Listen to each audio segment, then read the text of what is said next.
¿Querés aprender de economía, filosofía política y ética libertaria desde tu casa o de donde estés? Esta es tu oportunidad. Inscribite en mi curso virtual y accede a las clases exclusivas pensadas para vos, donde vas a obtener todas las herramientas para comprender el complejo mundo actual y defenderte del Estado, sus políticas públicas y cuidar tus ingresos y propiedad privada. Envíame un mail a giacoclaseseconomia@gmail.com para obtener toda la información y medios de pago. Sin más interrupciones, sigamos con el video.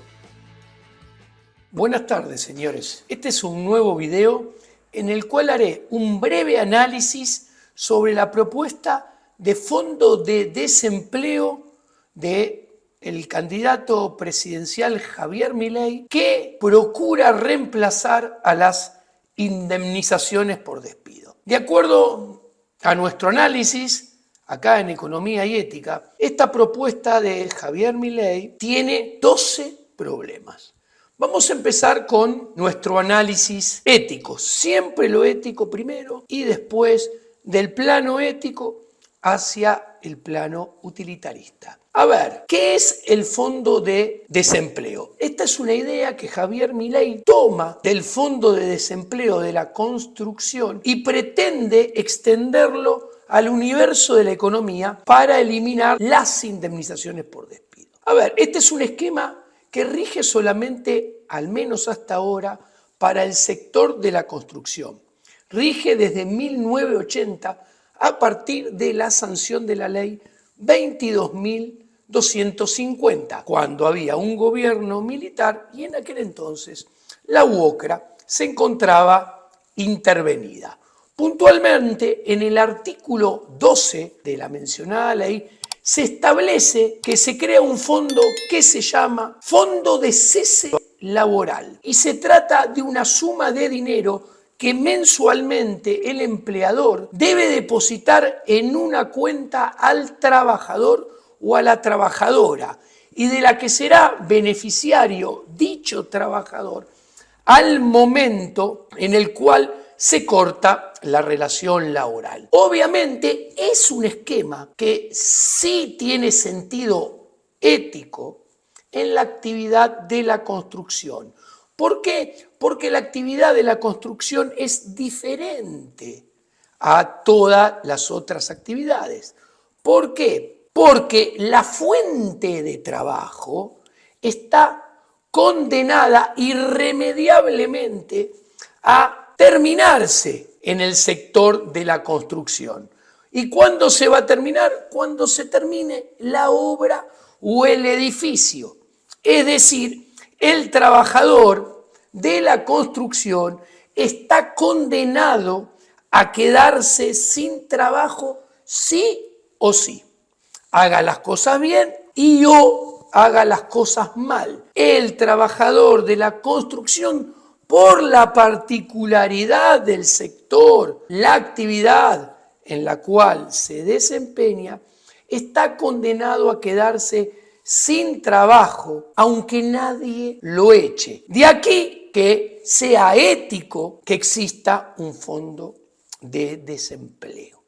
Ahora bien, esto no sucede en el resto de los sectores de la economía. En la mayoría de los otros sectores de la economía, no solo no sucede esto que sí acontece en la construcción, sino que se enfrenta un escenario que en la normalidad es diametralmente opuesto al escenario de la construcción. Ergo, no es justo, no tiene sentido desde el punto utilitarista que exista un fondo de desempleo para todo el conjunto de la economía. ¿Cómo se lo puede vislumbrar? Entender, muy sencillo.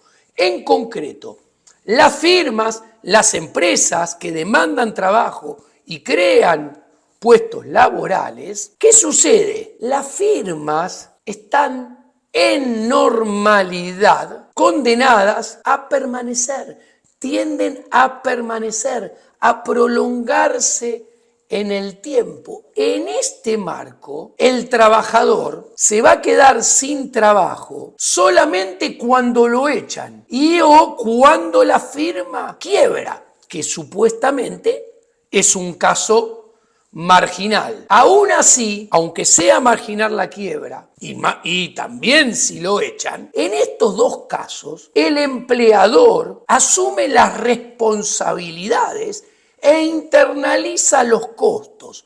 Y es por esto que existe el esquema y el pago de indemnizaciones. Cuando echa, asume la responsabilidad de echar y afronta el costo de haber decidido echarlo y paga la indemnización.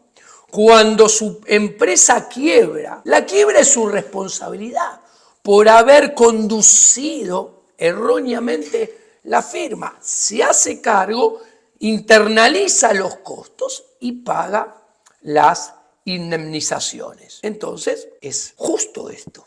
Por eso existen las indemnizaciones. Ahora bien, de la vereda de enfrente hay un tercer caso, que es cuando el trabajador renuncia, lo cual es una elección ejercida en libertad por parte del empleado. Es su decisión. Entonces, el empresario no debe pagar ninguna indemnización cuando renuncia un trabajador. Es justamente el renunciante que lo hizo porque lo eligió hacer, quien tiene que asumir las responsabilidades, internalizar los costos de haber renunciado.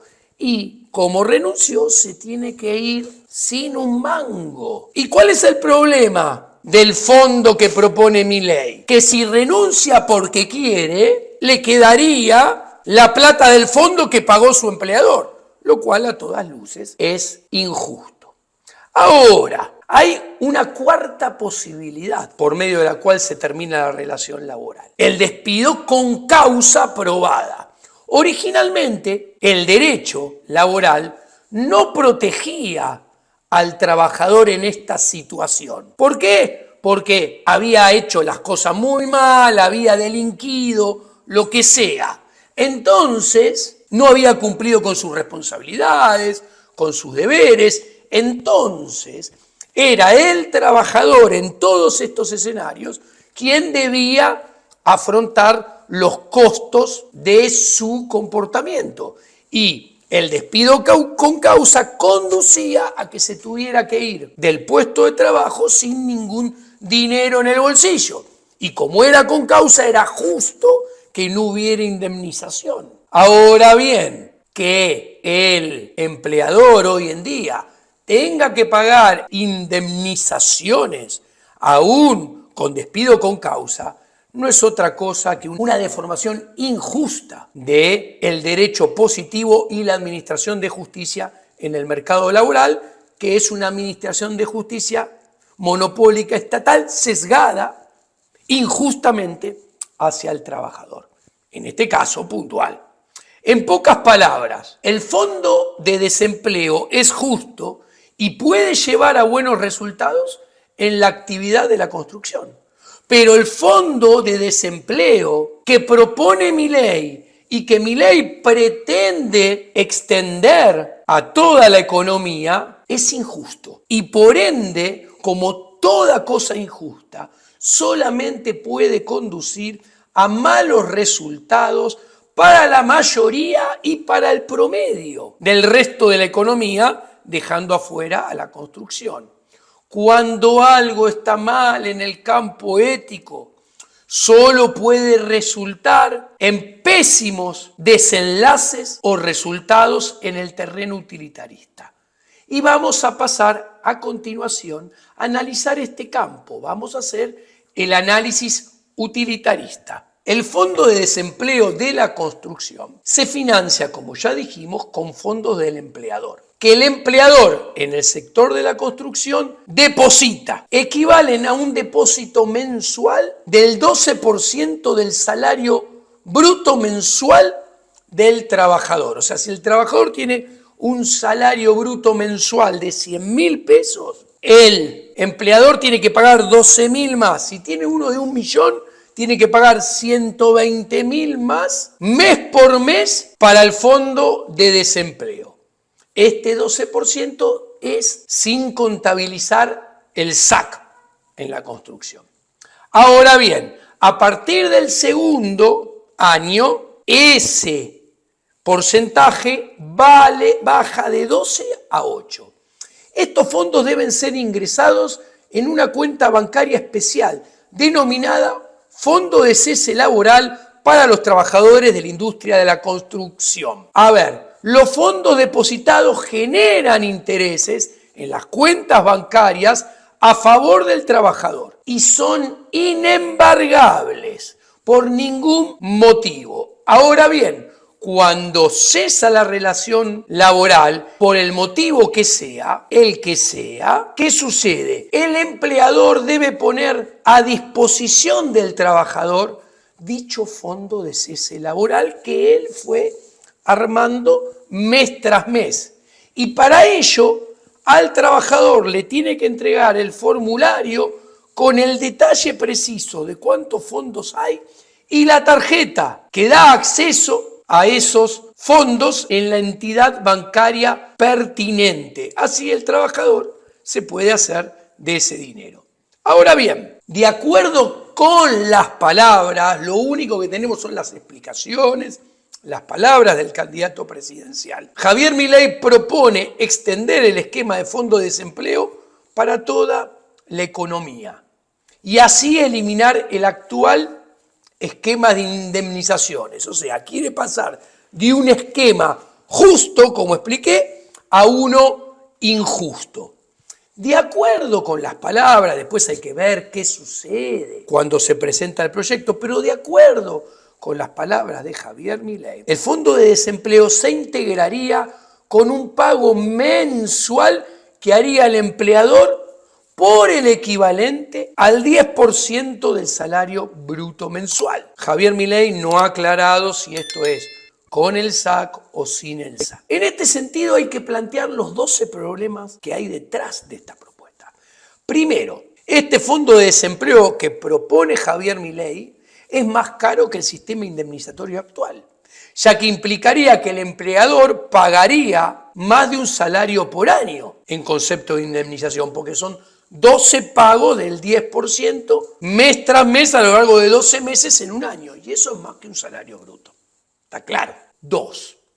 Este fondo que propone Javier Milei encarece un 37% los costos laborales para el empleador, ya que como tiene que ahora gastar 10 puntos adicionales más por el fondo de desempleo, estos 10 puntos adicionales hay que agregárselos a los 27 que ya paga actualmente, porque paga 6 de obra social, 16 de jubilaciones y 5 de ART en promedio. ¿Por qué encarece el 37%? Porque cuando sumo, muy sencillo, los 6 de obra social, los 16 de jubilación y los 5 de ART, llego a 27. Si divido 10 sobre 27, es un incremento del 37%. Y hasta ahora Javier Milei no ha dicho nada sobre ninguna reducción de las cargas patronales. ¿Ok? Nada de nada. Pero además, el actual sistema de jubilaciones no le permite bajar esto. Tercer problema. Si consideramos que el trabajador paga 16 puntos porcentuales, 11 de jubilación, 3 de obra social y 2 de sindicato, este fondo de desempleo propuesto por Javier Milei encarece el costo laboral total un 23%. Cuando sumo los 27 puntos que ponen los empleadores más los 16 puntos que ponen los trabajadores, que da 43. Cuando yo divido 10 sobre 43, ahí me da el incremento del costo laboral del fondo total de Milei de 23%. Resumo, 27% si considero solamente a los empleadores, 23% si considero empleadores más trabajadores. Ahora, cuarto problema. El fondo de desempleo de Javier Milei podría dar lugar a un potencial negociado prebendario entre la casta política que lo propone y lo promulgará el día que sea ley, y los sindicatos y o bancos. En este sentido, ojo, dejo bien en claro, Javier Milei no ha dicho nada de nada. O sea, no ha aclarado nada. ¿Ok? Y hace falta aclarar. Claro que hace falta aclarar. ¿Por qué? ¿Quién administra esos fondos que él mismo dice que va a haber mayor profundización financiera? Repito su frase. Palabras de Javier Milei. Vamos a hacer un fondo de desempleo para toda la macroeconomía con una mayor profundización financiera que el de la construcción. ¿Quién los va a administrar? ¿Los bancos? Pregunto. ¿Los bancos? Pregunto. ¿Todos los bancos? ¿Los sindicatos? ¿Todos los sindicatos? ¿Esta administración la haga quien la haga que no sabemos? ¿Va a cobrar honorarios? ¿Quién va a pagar esos honorarios? Del otro lado, ¿quién se queda con dichos honorarios? Nada de nada ha dicho Javier Milei, pero nada de nada es esconder cosas. Pero puntualmente, hoy por hoy, todas estas preguntas no sabemos qué respuestas tienen. No sabemos nada de nada. Redondeando, número grosero, son 10 millones de trabajadores. El salario promedio del sector privado registrado hoy son $375 mensuales al tipo de cambio blue. Es un salario de pobreza, pero cuando junto toda la guita, el 10% de toda esa guita, si la tengo que administrar y cobro un fee para administrarla, es una fortuna. ¿Ok? Es mucho dinero mensual, que si hay un fee es un flujo excepcional. El negocio prebendario está en puerta. No se lo van a querer perder. El sindicalismo, pregunto, ¿estará vendiendo el apoyo? Tampoco lo sabemos, qué sé yo. Pero se abre potencialmente una puerta jugosa a un gran negocio. Quinto problema, el fondo de desempleo de Javier Milei aumenta la rotación para las pymes y por ende destruye la inversión pyme en capital humano, porque vos invertís para formar un trabajador y se te va, aumenta la rotación. Paradójico para un seguidor de Gary Becker y que hace propaganda y campaña electoral con el Ministerio del Capital Humano. ¿Por qué paradójico? Porque si este fondo aumenta la rotación, es un incentivo para que las empresas inviertan menos en capital humano. ¿Ok? ¿Por qué? Porque el fondo de desempleo que propone Javier Milei le baja el costo del empleado a la hora de renunciar. Ergo, potencia la renuncia y así incentiva y potencia la rotación que implica que una pyme se quede sin su trabajador en el cual ha invertido recursos y tiempo formativo. Tiempo. Paradójicamente, la principal variable de la escuela austríaca. ¿Y por qué abarata, baja el costo a la hora de renunciar para un empleado? Porque en el esquema actual, si un empleado renuncia, enfrenta un alto costo, irse del trabajo sin plata y dejar de tener flujo. Acá, el trabajador renuncia y se va con un stock de dinero que puso el empleador para formarlo, capacitarlo y que además pone el flujo para crear ese stock que incentiva que se le vaya. Injusto por todos lados, señores. En pocas palabras, sexto problema. El fondo de desempleo de Javier Milei alienta la rotación no deseada, que podría implicar un subsidio de las pymes a las grandes empresas. El mundo del revés. ¿Por qué? Porque tienen incentivos a renunciar a la pequeña empresa, porque se van teniendo plata que puso el pequeño empleador, empresario de pyme, para ver e intentar irse a trabajar para la más grande multinacional que tiene mayor capacidad de pago. Que está muy bien que el trabajador lo haga, pero es injusto que lo haga a expensas del empresario pyme. Y en términos utilitarios es una barbaridad. Estamos hablando del terreno utilitario. Séptimo problema. Asumiendo que el trabajador pyme renuncia a una pyme para irse a una empresa grande, el fondo de desempleo propuesto por Javier Milei también trae otro problema. Aumenta el costo de contratación de dicho trabajador. Y la pregunta es, ¿por qué? Muy sencillo, porque un trabajador renunciante que tiene el fondo de desempleo de Milei es más rico que un trabajador renunciante que no tiene fondo y se la jugó. Ergo, el costo de oportunidad de no aceptar el trabajo del primer trabajador con el fondo es menor que el costo de oportunidad de no aceptar el trabajo de parte del segundo trabajador, que no tiene el fondo. ¿Qué sucede? Como los trabajadores renunciantes pasan a tener fondo, van a pasar a exigir un salario más elevado. Me van a decir, buenísimo, salario más elevado. Miremoslo en el equilibrio general. Un salario más elevado es menor demanda de trabajo, es menor puesto de trabajo. Con lo cual, ¿qué va a pasar con el poder adquisitivo del salario? Se va a caer puesto en dinámica. Octavo problema. El fondo de desempleo propuesto por Javier Milei, no lo sabemos, pero puede envalentonar a los sindicatos para pedir doble aguinaldo. O sea, para exigir que en lugar de que haya 13 salarios por año, haya 14 sueldos en el año.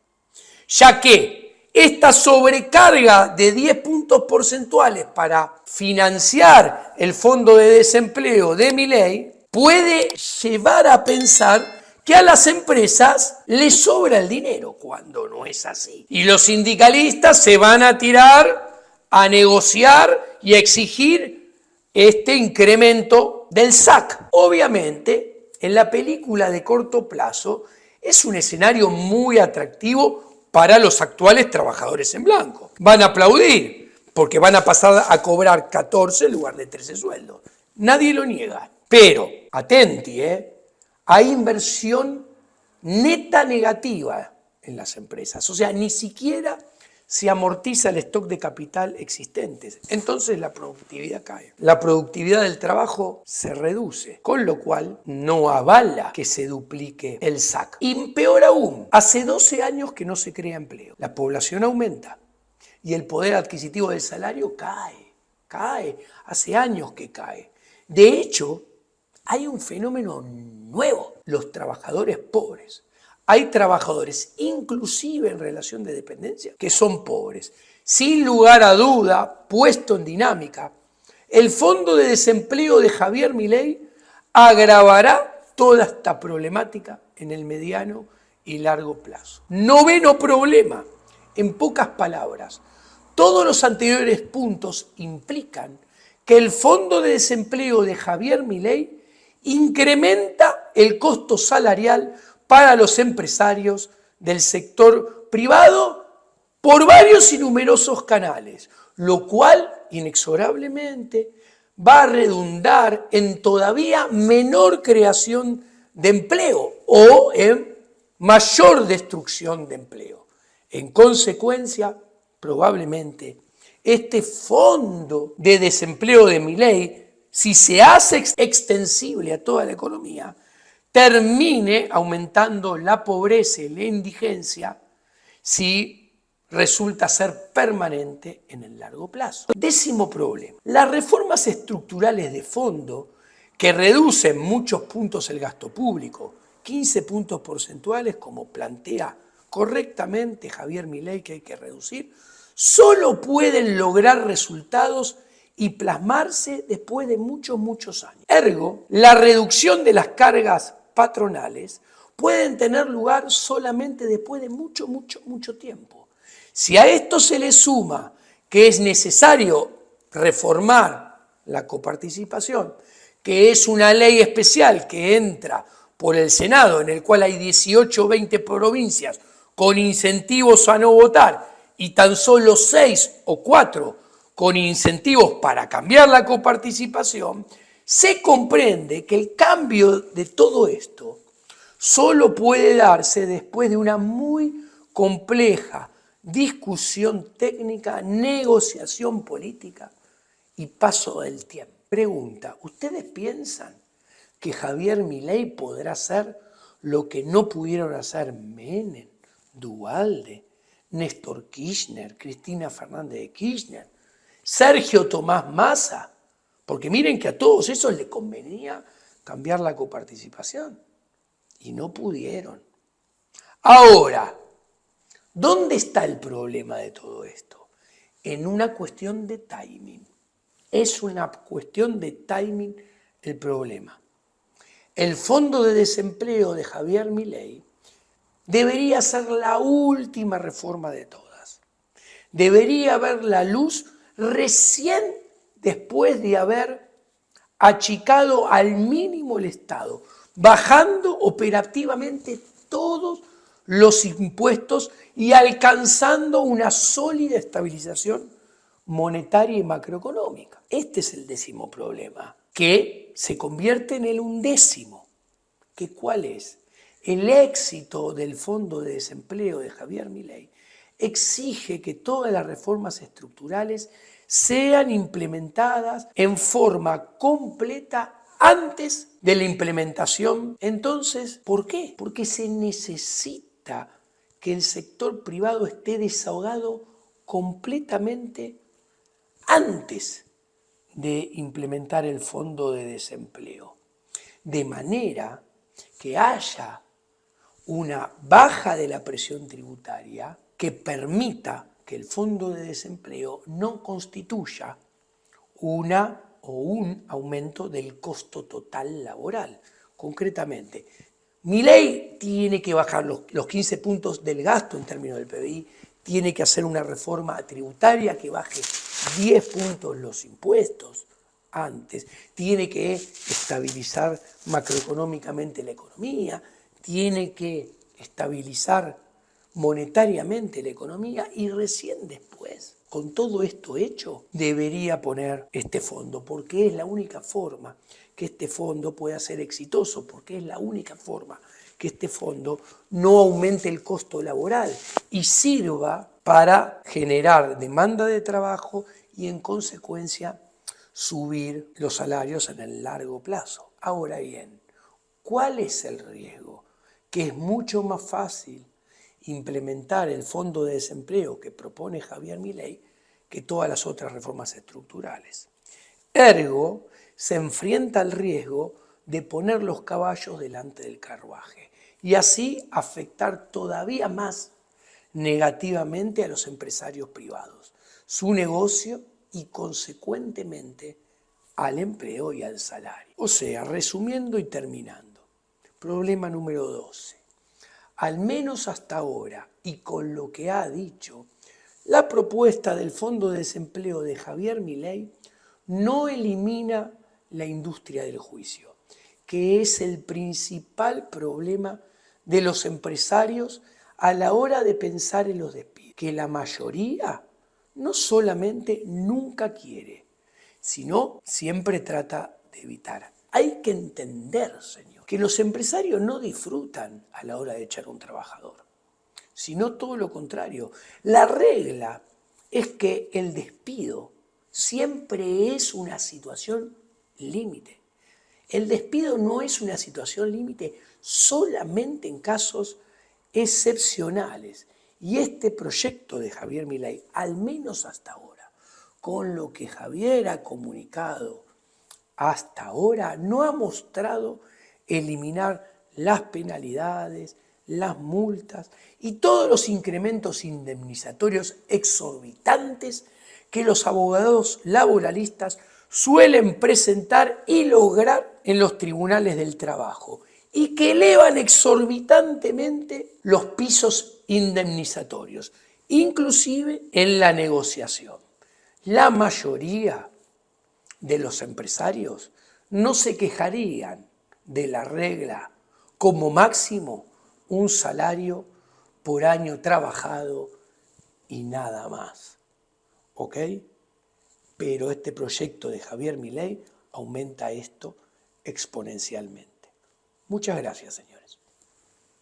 Estos videos son posibles gracias a vos. Podés apoyar este proyecto desde tan solo $5 por mes desde la opción Unirte o desde los links que encontrarás en la descripción. Además, podés ser parte de los miembros exclusivos del canal, donde cada 15 días voy a hacer una transmisión en vivo solo para quienes sean parte de esta comunidad.